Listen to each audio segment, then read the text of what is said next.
Narito na mga malalaking balitang Central Luzon ngayong araw.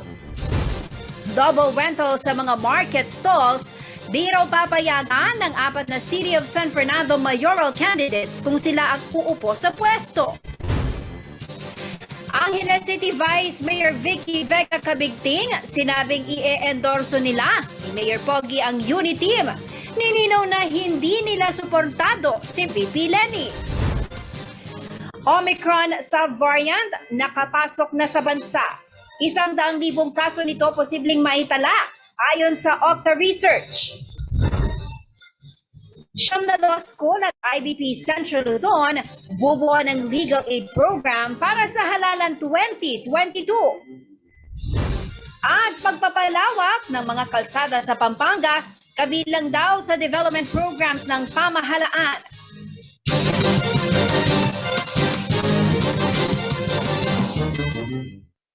Magandang gabi ngayon. Ako po si Jennifer Salenga. Oras na para sa mga may init na balitang Central Luzon. Mahalagang salik daw sa pag-unlad ng ekonomiya ng Pampanga at investment ng pamahalaan at pagdating sa road infrastructure development. Ito ang giniit ni dating PAMCHAM President at Private Sector Representatives Regional Development Council na si Rene Romero. Isa kasi sa mga pinupukol na issue ni dating Candaba Mayor Jerry Pelayo sa Administrasyong Pineda ay ang prioritization ng mga infra projects kahit na nagugutom na raw ang mga kabalena. Si Pelayo ay kilalang masugid na taga-suporta ng katugali ni Governor Dennis Pineda na si dating Mayor Danilo Bailon. Narito ang report.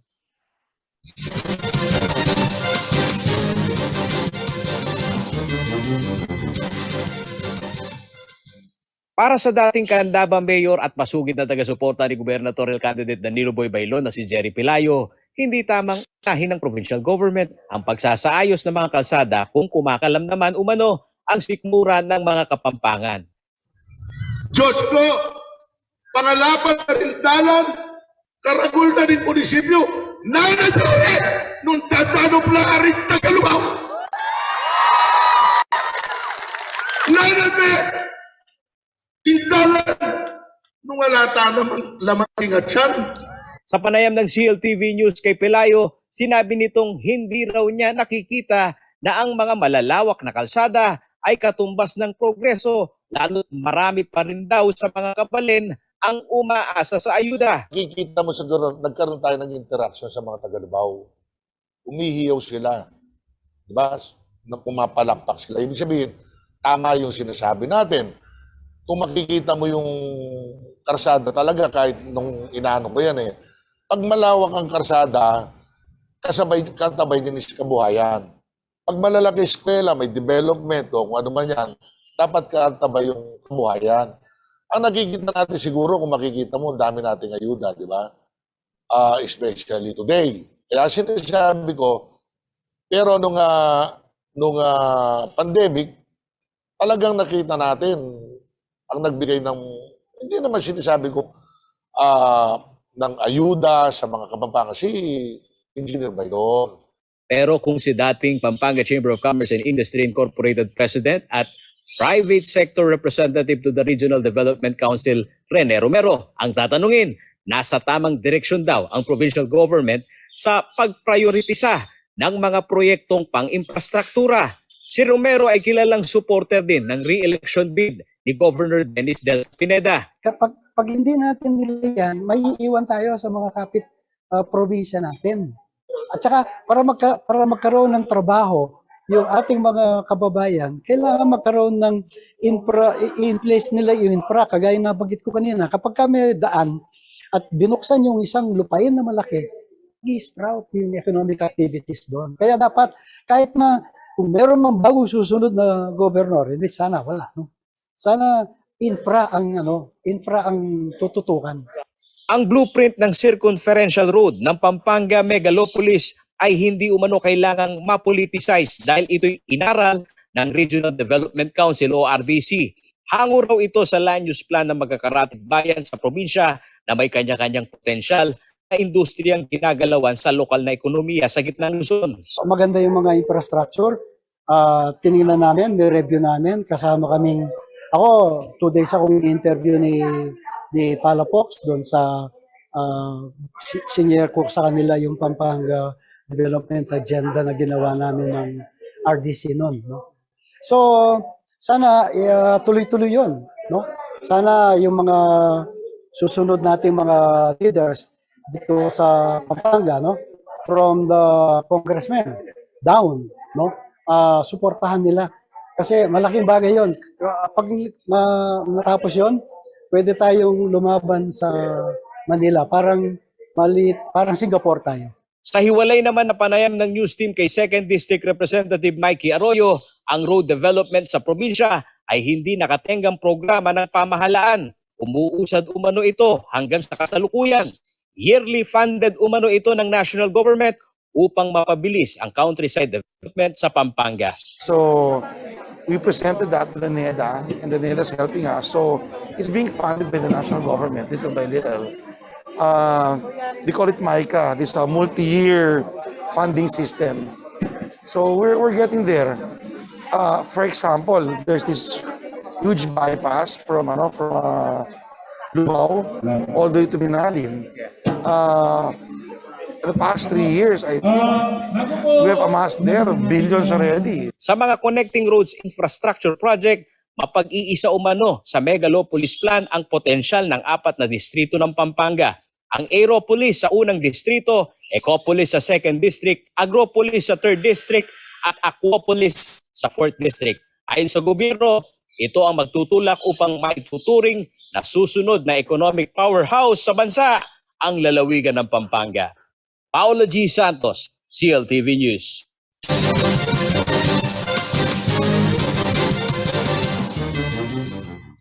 Isa sa mga problemang natukoy sa operasyon ng lumang palengke ng siyudad San Fernando ay ang double rental ng mga stall. Ito ang modus kung saan ipinanguupa sa iba ng mga nabigyan ng kontrata ang kanilang pwesto sa pamilihan. Kaugnay nito, siniguro ng 4 sa 5 mayoral candidates sa siyudad na hindi nila pahihintulutan ang ganitong eskema sakaling sila'y manalo sa darating na eleksyon. Narito ang detalye.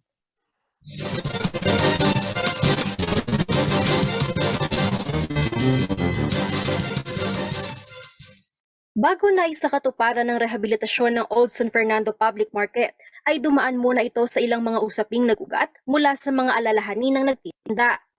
Kabilang sa mga alalahaning ito ay kung sino ang mabibigyan ng pwesto. Natukoy kasing problema kaugnay ng double rental kung saan ang mga may kontrata na nagkaroon ng stall o pwesto ay nagpapaupa lamang sa ibang mga nagtitinda. Ang 4 na mayoral candidates ng siyudad San Fernando na dumalo sa Plataforma Election 2022 Candidates Forum sumasang-ayon na hindi dapat pahintulutan ang ganitong gawain. Ayon kay Attorney Oscar Rodriguez, na dating naging alkalde ng siyudad San Fernando, nakasaad na sa mga kontrata ng mga umuupa ng pwesto na hindi nila ito pwedeng ipasa o iparenta sa iba. Well, may batas dyan. Ang city government, pagka gumawa ka ng ganyan, bawal yan. Automatic kailangan alisin yung nag-violate niyan. Pwede pang i-prosecute. Yung bumili at saka shareholders naggal, pwedeng parehong parusahan yan, alisin sa pwesto at hindi nabibigyan. Sapagkat direct violation yan, hindi na kailangan ng batas, ng ordinansa, andyan na yan. The moment na kumpirmahan mo yung kontrata, nandyan na ang kondisyon. Sang-ayon naman si mayoral candidate Sandy Kiwa na kung kinakailangan itanggalan ng karapatan ng gumagawa ng ganitong eskema. Yes, gaya po ng sinabi nila, if it's illegal, it's illegal. We cannot correct it kung ganon, mali. And gaya po ng sinabi ni Attorney Rodriguez na they have contracts. It says there, nakalagay yung batas na dapat nilang sundin. So if they violated it, kailangan din silang managot sa batas. And then if we have to remove their rights.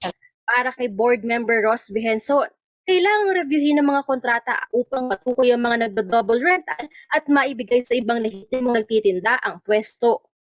Gusto nating linawin, ang public market ay pag-aari ng siyudad ng San Fernando. The city government owns the public market. Nobody receive payment of rental other than the city government. Yung mga double rental na yan, ibig sabihin yan, nangungumisyon na yan. So kailangan Itama po natin yan. Yan ang sinasabi kong ituwid ang baluktot. So kailangan magkaroon tayo ng mga pag-aaral dyan at bubusisihin natin kung sino talaga ang nagmamay-ari at nag-ookupa sa mga iba't ibang stalls ng ating palengke. Po. Pagtitibayin naman daw ni Vice Mayor Jimmy Lazatin ang mga inisyatibo na haharang sa mga nagpapa-sublist. Alam po natin, real talk po, na yan pong problema na yan, na nagbabayad po yung mga ibang stalls dyan na minimal amount sa city government, looking sa city government. Ang po talagang kakatuluhanan, pinapasublist po nila sa mga iba. So with the building and construction of this new market, lumitaw po lahat ng problema ngayon. And with this, isinosolve po natin ang problema ngayon. Na yung mga legitimate, hindi na po sila pwedeng pasublist. Okay. Samantala, hindi naman dumalo sa candidates forum si Liga ng mga Barangay President Vilma Caluwag para magbigay ng pahayag ukol sa usaping ito. Angelica Cara, CLTV News.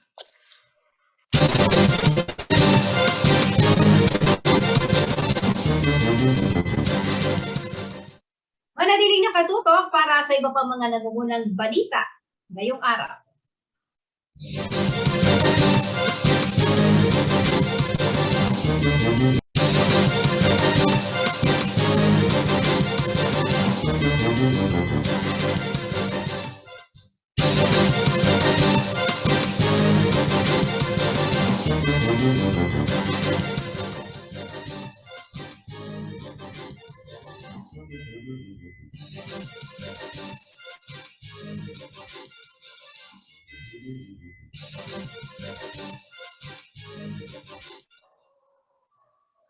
Nagbabalik ang CLTV News.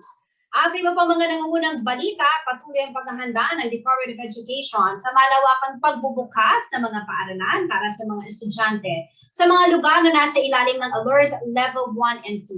Kaugnay nito, nagsagawa ng revision sa kagawaran sa School Safety Assessment Tool upang matiyak ang kaligtasan ng mga lalahok sa face-to-face classes. Narito ang report.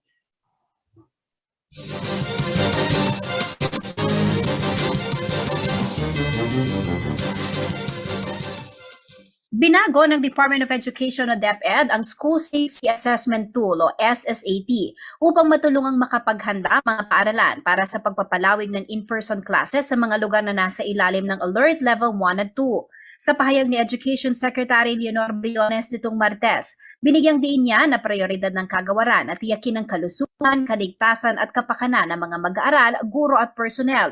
Ayon sa DepEd, ibinase nila kung SSAT sa resulta ng monitoring at evaluation ng pilot implementation ng in-person classes.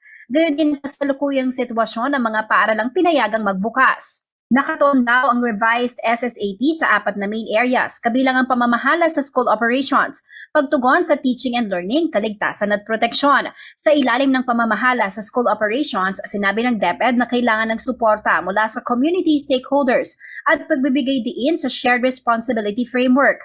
Ang pagkakaroon ng sapat na supply ng learning resources na tutugon sa pangangailangan ng mga mag-aaral sa face-to-face class arrangement at distance learning education daw ang pangunahing indikasyon ng kahandaan ng isang paaralan.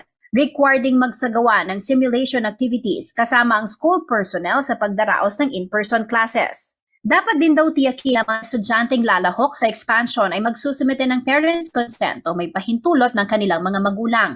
Maliban dito, ang mga participating school ay dapat gumawa ng hakbang upang malimitahan ang COVID-19 transmission sa mga stakeholder. Dapat ding maghanda mga paaralan ng implementation strategy sa pakikipag-ugnayan sa local government unit upang masiguro na tamang nasusunod ang health and safety standards. Ayon sa DepEd, as of April 18, 2022, nasa halos 27,000 paaralan na ang nanomina na makibahagi sa expansion ng face-to-face classes sa bansa. Sa bilang na ito, halos 24,000 na ang nagpapatupad ng progressive expansion ng in-person classes. Jennifer Salenga, CLTV News.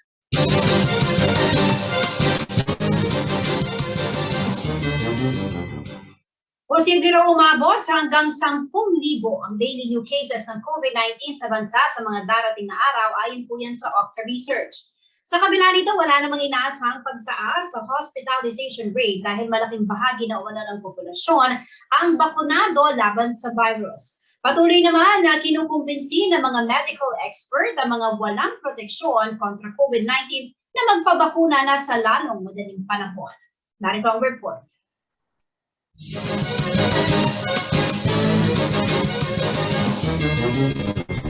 Nagbabala ang mga eksperto sa posibilidad ng pagkakaroon ng 5,000 hanggang 10,000 na bagong kaso ng COVID-19 oras na makapasok ang bagong Omicron subvariant sa bansa. Inilahad ito ng Independent Analytic Group na Octa Research nitong Martes sa laging handa briefing ng pamahalaan. We're seeing a surge or an increase in cases sa South Africa at sa Delhi, India. And these are countries na medyo similar yung characteristics sa Philippines. So pag nagkakaroon ng increase in cases dyan, lalo na sila, tapos na sila sa Omicron, pero may panibagong subvariant, ang concern natin ay pag nakapasok itong panibagong subvariant dito sa Philippines, magkakaroon na rin ng pagtaas ng cases. Base sa preliminary projections ng grupo, maaaring pumalo sa 100,000 anumang oras ang active COVID-19 cases sa bansa. Batay sa datos ng Department of Health, nasa higit 12,000 ang active COVID cases sa bansa as of April 25. Ayon pa sa kagawaran, naglalaro sa 200 bagong kaso ang naitala mula April 11 hanggang April 17. 850 naman ang bilang ng aktibong kaso sa Central Luzon as of April 26. Sinabi naman ni Octa Fellow Ranjit Rai na ang pagtaas ng kaso ng COVID-19 sa bansa ay hindi maiiwasan dahil sa pagbubukas ng ekonomiya at banta ng Omicron subvariants. Hinikayat naman niya ang mga Pilipino na magpa-booster shot. What we are seeing is there's a very big possibility of cases going up. Kaya ang panawagan namin, gaya ng panawagan ng lahat ng nagsalita before us, mag-vax to the max na tayo. Importante ho na kung gusto nating ligtas tayo at tuloy-tuloy ho yung kaunlaran, tuloy-tuloy ho yung kabuhayan, ay magpa-booster po tayo. Ayon naman kay David, ang posibleng spike ng COVID-19 cases ay hindi magiging ganoong kalala tulad ng surge noong Enero ng kasalukuyang taon. Hindi naman daw nila inaasahan ng high hospitalization rate kahit pa magkaroon ng pagtaas sa kaso. Bagamat mabilis kumalat at dumami ang bagong COVID-19 subvariants, binigyang diin ni David ang mabilis na pagbaba ng infections dahil sa mataas na level ng pagbabakuna sa iba't ibang bahagi ng bansa. Possible na yung surge ay maging may similar trajectory sa nakita natin noong January na mabilis siya makapanghawa, mabilis dumami at baka mabilis rin bumagsak yung bilang ng kaso dahil we have a high number of vaccinations in certain key areas. Pero that being said, Yusek, kailangan pa talaga tulad ng sinabi ni Professor Ranjit, kailangan patuloy natin yung vaccination natin at yung pagpapaboosters natin para mapigilan or ma-prevent itong mga possible surges na pwedeng mangyari. Kasi preventable naman yan, basta magdagdag tayo ng protection natin, baka hindi tayo makakita ng pagtaas ng cases. Pero, preventable up to a certain extent, baka mabawasan natin yung severity niyan. So, kumaga, nasa atin pa rin yan, yung pagsunod natin sa minimum health protocols. Samantala, sinimulan na sa bansa ang rollout para sa second COVID-19 booster shot matapos itong aprubahan ng Food and Drugs Administration. Ang medical frontliners, senior citizens at immunocompromised ang prioridad na mabigyan ng ikalawang booster shot. Mariing ipinaalala naman ng DOH sa mga ospital at vaccination sites na tanging immunocompromised individuals lamang ang dapat bigyan nito sa ngayon. Hinihintay pa kasi ang rekomendasyon ng Health Technology Assessment Council o HTCA para sa mga healthcare workers at senior citizens. Angelica Cara, CLTV News.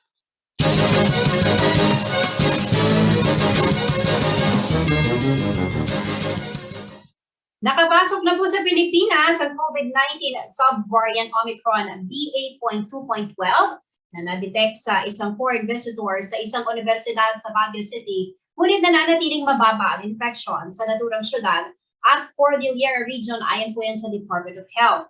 Inanunsyo ito ng kagawaran ngayong April 27. Ang BA.2.12 ay highly transmissible mutation ng Omicron variant na kumalat sa US at na-detect na rin sa South Korea. Isang 52-year-old na babae mula Finland na bumiyahe sa Baguio para sa isang lecture sa digital loom weaving ang tinamaan po ng subvariant ayon sa epidemiology nurse ng DOH Cordillera na si Karen Lonogan. Classified na bilang recovered o gumaling na ang babae na nakabalik na raw sa kanyang bansa. ayon pa kay Nologan.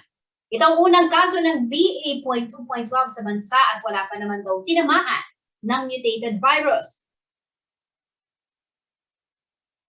Nalampasan na ng Baguio ang vaccination target nito habang ang kalapit na probinsya naman na Benguet at Ifugao ay hindi pa nakakamit ng 70% target sa kanilang mga residente.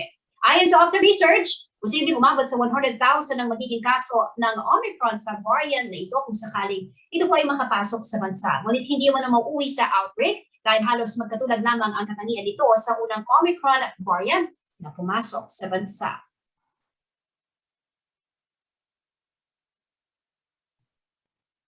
Manatiling nakatutok at magbabalik ang CLTV News.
Nagbabalik ang CLTV News.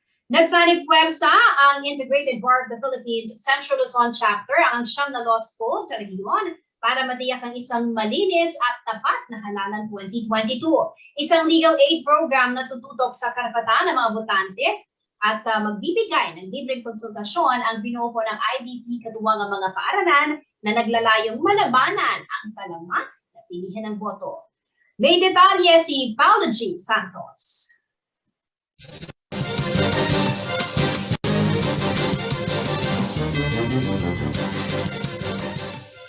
Porsigido ang Integrated Bar of the Philippines o IBP na maisama ang mga law students sa kanilang nationwide program na legal clinic sa kada rehiyon para sa nalalapit na eleksyon.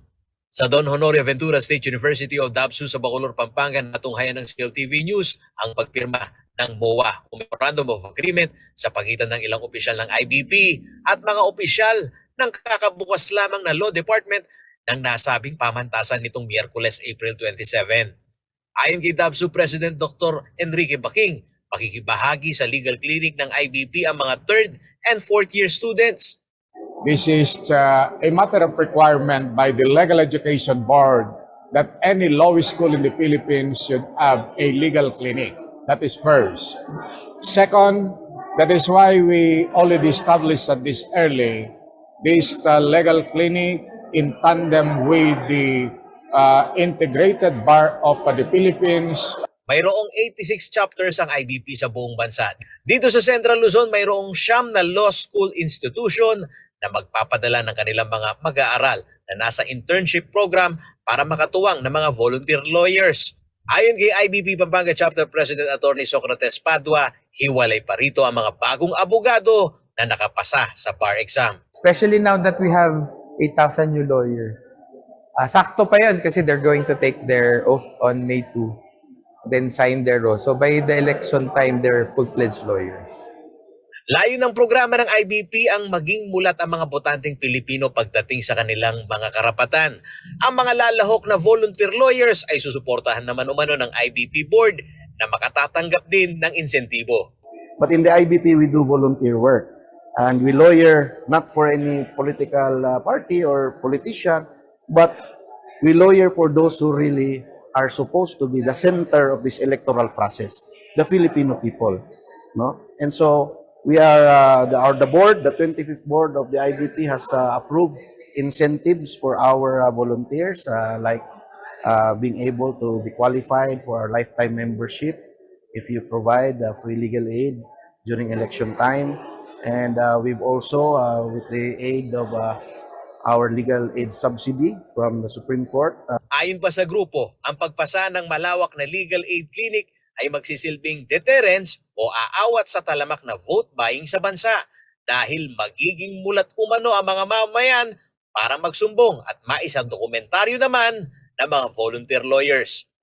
Sa amin, ang pinaka-prevalent pa rin na problema sa electoral process is still itong vote buying. No? And so, ang IBP, together with our partners sa Lente, and even we are reaching out to COMELEC and the PNP na we will concentrate during the conduct of the election to deter itong vote buying. Kasi for all the years that we have these electoral processes, na-undermine talaga ang sovereign voice ng Filipino people. Samantala, para kay Attorney Paul Maglalang, Governor ng IBP Central Luzon, huwag naman daw sanang pag-initan ng mga kandidatong may masamang estratehiya ng kampanya ang pagiging aktibo ng kanilang mga panyero at panyera sa pagbabantay para sa isang makatotohanang halalan. Oo, sana wag nilang personalin ang mga abogado, no? Ang mga abogado ay gumagampan lamang sa kanilang mga tungkulin, sa kanilang mga kliyente at sa society. Kami naman, regardless of color ng mga tao, basta gagawin namin ang trabaho namin. At kahit sino pa yan, basta karapatan niyang pantao, karapatan niya sa batas, sisiguraduhin namin na maprotektahan sila. Ang legal clinic ay bukas sa lahat ng IBP chapter office na nakatalaga sa kada probinsya. Libre umano ito at pangangalagaan ng mga volunteer lawyers ang mga personal na impormasyon na ipagkakaloob ng mga botanteng magmamalasakit na magiging informant. Paolo G. Santos, CLTV News.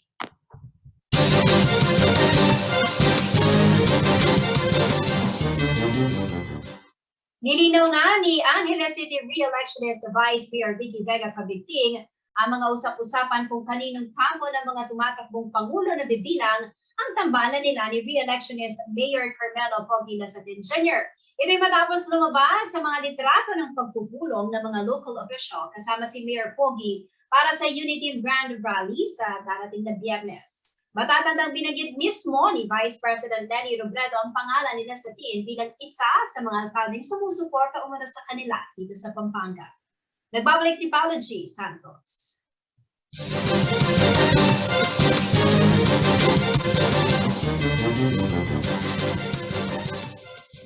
Meron po tayong 4 na mayors na kasama ngayong gabi.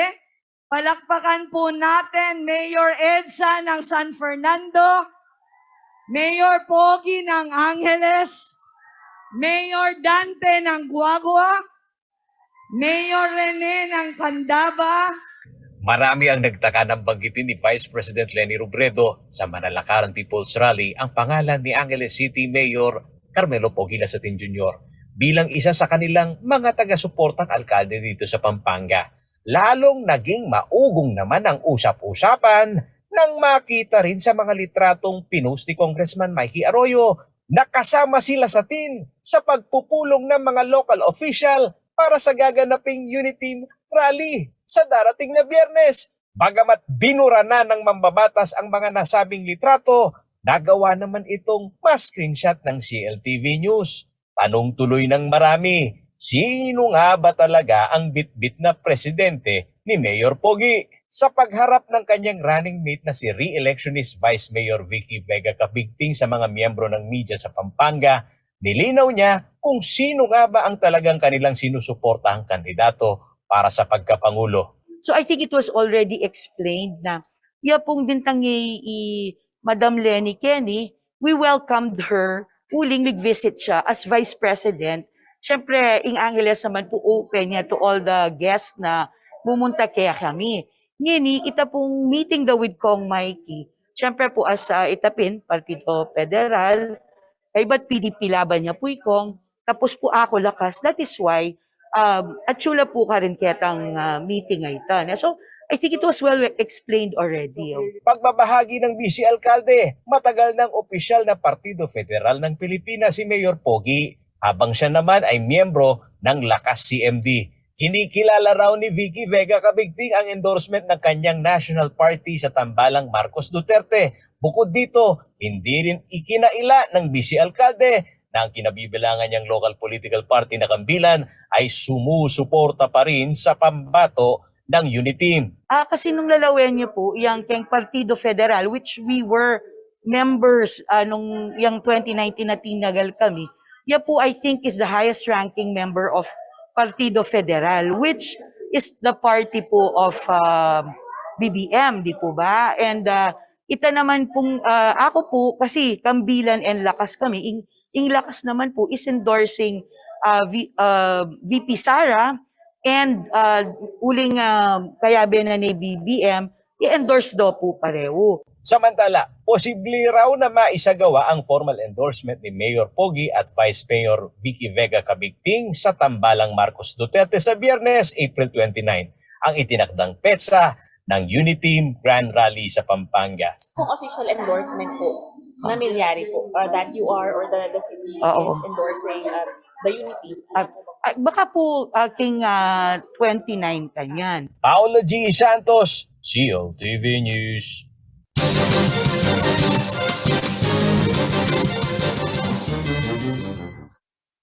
Manatiling nakatutok at magbabalik ng CLTV News.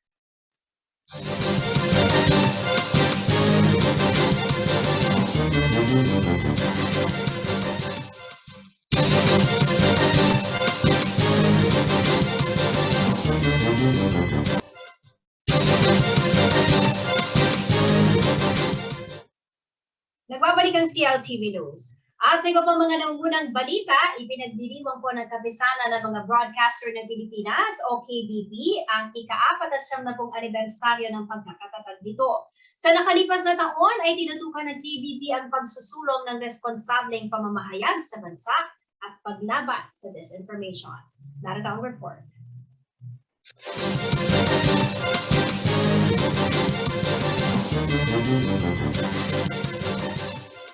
April 27, 1973, nang maitatag ang kapisanan ng mga broadcaster ng Pilipinas o KBP. Isa itong non-government, non-profit organization ng broadcast media sa Pilipinas, katulad ng radyo at telebisyon. Naitayo ang KBP upang magkaroon ng pansariling sistema o regulasyon at standard ang broadcast industry sa bansa. Nung wala pang KBP, palaging merong censorship, no? Mabuti na lang at nagtayo sila na itong kapisanan ng mga broadcasters ng Pilipinas at nagkaroon ng self-regulation yung ating mga networks. Sa pamamagitan umano ng KBP ay naging independent ng industriya ng pamamahayag at hindi ito maaaring kontrolin ng gobyerno. Binuo rin ng KBP Broadcast Code na nagtatakda sa mga ethical standards sa pamamahayag na dapat sundin ng mga miyembro ng kapisanan. Tayo mismo ang mag-regulate sa ating mga palabas, kung ano yung mga sinasabi natin, at importante rin na yung totoo lang talaga ang ginagawa natin. Malaking bagay din umano sa pagpapatatag ng kredibilidad ng mga lehitimong media organization ang KBP. Nagiging matatag na sandalan ito upang mapalakas ang laban kontra disinformation o fake news. Dahil ito ay kasama natin sa pagsugpo nitong mga fake news at disinformation na nagaganap ngayon, no? Kahit social media, nagkalat itong mga fake news na to.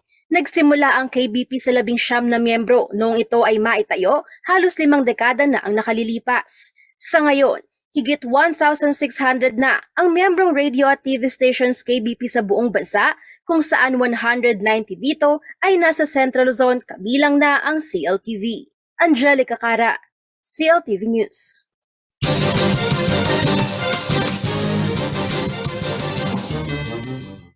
Nagpahayag na rin ng suporta sa kandidatura ni VP Leni Robredo ang ilang mga paaralan at student leaders sa Pampanga.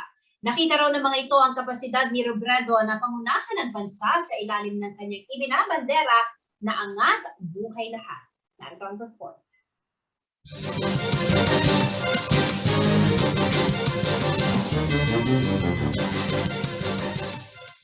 Ilang eskwelahan at estudyante sa Pampanga ang nagpahayag ng kanilang suporta para sa Leni Kiko Tandem.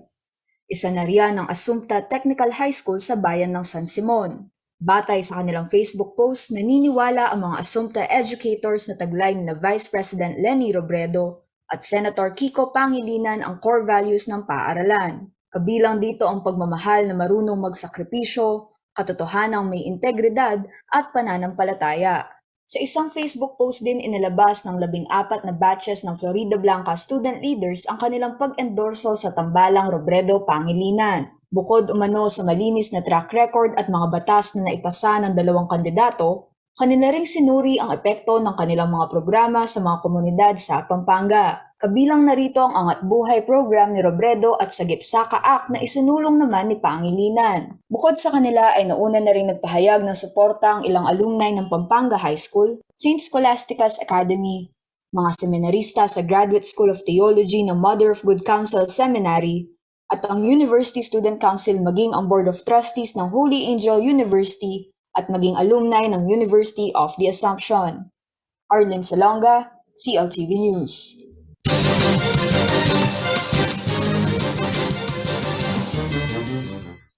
Sumama si Dr. Tricia Robredo sa house-to-house campaign ng mga supporter ni Vice President Leni Robredo sa siyudad San Fernando. Kasabay nito, nakipagkita siya sa mga youth leaders ng Leni Kiko Volunteers na nagbahagi ng kanilang karanasan sa pangangampanya. Ikinuwento din ni Dr. Robredo ang kanilang bersyon kung paano nakapasok sa politika ang kanilang ina hanggang sa maging kandidato ito sa pagkapangulo. Pakinggan natin ang report na ito.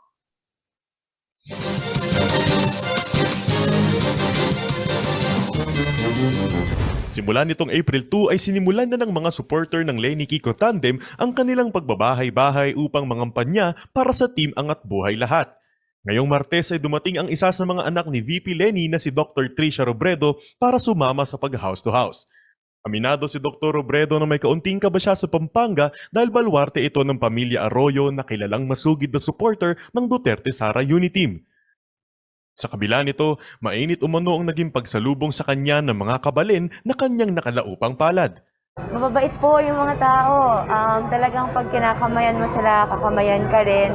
Kapag mag-good morning ka, sana mag-good morning din. Kahit po kita sa kanilang mask o sa kanilang baller na iba yung maaaring susuportahan nila, bukas pa rin po silang makinig at bukas pa rin silang kilalanin kung sino po sila ni Robredo. Pagkatapos ng kampanya sa labas, tinungo ni Dr. Robredo kasama si City of San Fernando Mayoral Candidate Attorney Oscar Rodriguez ang mga youth leader na nagpupulong sa Robredo Pangilinan Provincial Volunteer Center. Ibinahagi ng mga kabataan ito mula sa iba't ibang distrito ng Pampanga ang kanilang mga karanasan sa mga pangangampanya para sa Leni Kiko Tandem. Isa kami sa mga volunteers na una pa lang, 15 lang, 10 volunteers lang kami. Hanggang sa last house-to-house activity namin, we were so overwhelmed with the support of the volunteers. Kaya doon, na-realize namin na it's never too late, okay, to convince other people. Si Rene Esguera mula sa Lubao, Pampanga ay first-time voter umano. Bagamat ngayon pa lang nabuksan ang kamalayan sa politika, ay nakita niya raw ang pangangailangan ng mga kabataan na kumilos para sa ikabubuti ng bayan. Ang dami nating tiniis, pero lahat ng ito tinitiis natin dahil alam natin na tama ang ipinaglalaban natin. Dahil alam natin na hindi lang kinabukasan natin ang nakasalalay dito, kundi pati ang kinabukasan ng bawat taong nakakausap natin araw-araw. Nag-volunteer ako dahil hindi ako privileged enough para manahimik na lamang at magkipit-balikat. May pakialam ako dahil apektado ako ng umiiral na sistemang patuloy na nagpapahirap sa bawat Pilipino. At ngayon, nandito ako sa harapan nyo, I stand here in front of you, hindi bilang supporter ni Lenny at Kiko, kundi bilang isang Pilipinong naghahangad ng isang gobyernong tapat na mag-aangat sa buhay ng lahat. Ang iba pa umano sa kanila ay hindi choice noon si Vice President Robredo. Ngunit kalaunan sa kanilang patuloy na pagmamasid at pag-aaral ay nakita nila ang kredibilidad nito na tumayong Pangulo ng bansa. Sino dito yung nung una hindi choice si VP Lenny? So ako lang. Hindi, nung una talaga, hindi ko choice si VP Lenny. Pero sabi nga nila, di ba, kung kontento ka dun sa choice mo nung una, bakit maghahanap ka pa ng pangalawa? So yun, nung una nga, hindi ba, hindi ko sinusuportan si VP Lenny, pero hindi naman sarado yung isip ko para makinig sa mga plataforma niya para sa ating bansa. So ito ako ngayon, maglalagay lang dapat ng tarpaulin, tas naging coordinator na. Samantala, ibinahagi naman sa kanila ni Dr. Tricia kung paano ang pagpasok sa politika ng kanyang ina ay sakripisyo ng pamilya nila na ang nais lang sana ay simpleng pamumuhay. Alam niyo po, nung nawala po yung tatay namin noong 2012, hindi pa kami nakapag-luksa as a family at hindi pa kami nakapag-sit down and nakapag-private time as a family. Kasi a month after namatay si Papa, pinatakbo na siya bilang kongresista out of nowhere. Pagkatapos po nun, nag-promise siya na after 3 years sa Congress, VP daw, last na lang. So pinagbigyan namin siya last na lang na VP, tas ngayon naman President na. So talaga po ang dami naming alinlangan nun. Hindi po namin pinangarap tumira sa Malacanang, alam niyo naman yon. Ang pinakapangarap po namin ay private time as a family. Muli raw nilang ipinahihiram ang kanilang ina sa sambayan ng Pilipino kung ito ang tawag ng pangangailangan. Napag-usapan namin to, naisip namin to, sabi namin kasalanan na hindi namin siya ipahiram ulit. So, after nun, pinapahiram na nga sa inyo eh. So, nung pumayag kami finally, akala namin kami lang magtutulungan.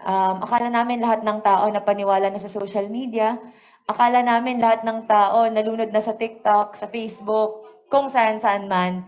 Pero pinapatunayan po ng lahat, lalo na ng mga kabataan, na kahit saan kami pumunta, minamahal pa rin siya at sinusuportahan. John William Chua, CLTV News.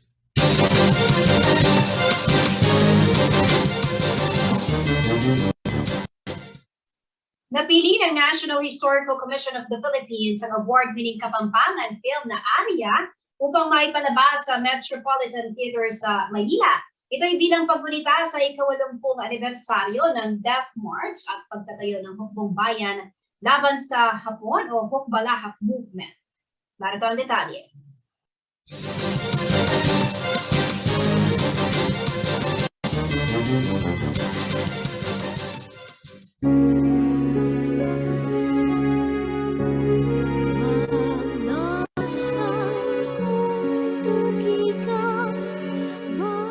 Maniwala na kumalang manalili kaya kayo kabang ating welga. Karing makanya na bagay nakatapaboreng Don Perico. Ang pinagmamalaking pelikulang Kapampangan na Arya ang napili ng Philippine Historical Commission of the Philippines upang maipalabas sa Metropolitan Theater Manila. Kaugnay ito ng paggunita sa ika-80 anibersaryo ng Death March at pagkatatag ng Hukbong Bayan laban sa Hapon o Hukbalahap. Ang Arya ay pelikulang isinulat sa wikang Kapampangan ni Roby Tantinco na direktor ng Center for Kapampangan Studies. Ito ay sa direksyon ng Kapampangan Award-winning director na si Carlo Catu at pinondohan ng Holy Angel University. Ipinakikita ng pelikulang ito ang naging paghihirap ng mga Pilipino sa panahon ng World War II kung saan sinakop ng mga Hapon ang Pilipinas. Inilalarawan din sa pelikula ang pakikibaka ng mga war veteran para makuha ang kanilang benepisyo mula sa kasalukuyang pamahalaan.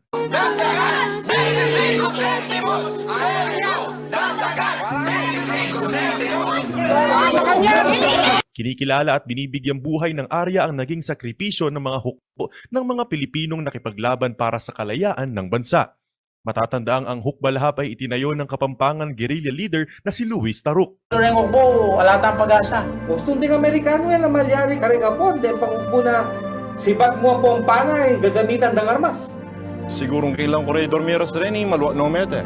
Tinanghalang Arya bilang isa sa Best Filipino Films of 2018. Nanalo ito bilang Best Film sa Fourth Lake City International Film Festival sa India. Naging Best Picture, Best Story at Best Production Design ito sa Gawad Pasado Awards. Libreng mapapanood ang Arya sa Metropolitan Manila Theater sa April 30, alas 4 ng hapon. John William Chua, CLTV News.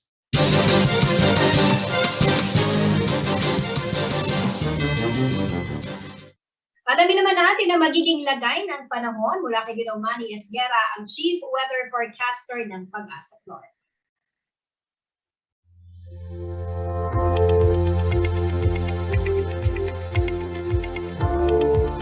Narito po magiging taya ng panahon sa susunod na 24 oras.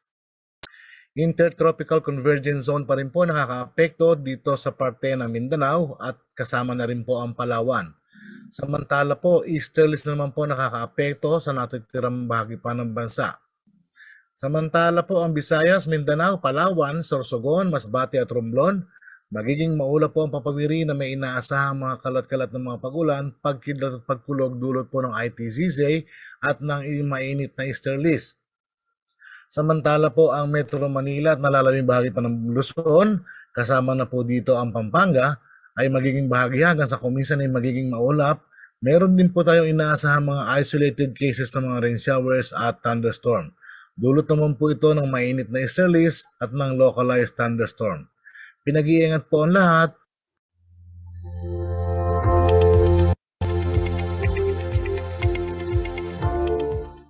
At yan ang mga balitang nakalap ng CLTV News. Kasama ang buong pwersa ng CLTV News and Current Affairs. Ako po si Jennifer Salenga. Maraming salamat po.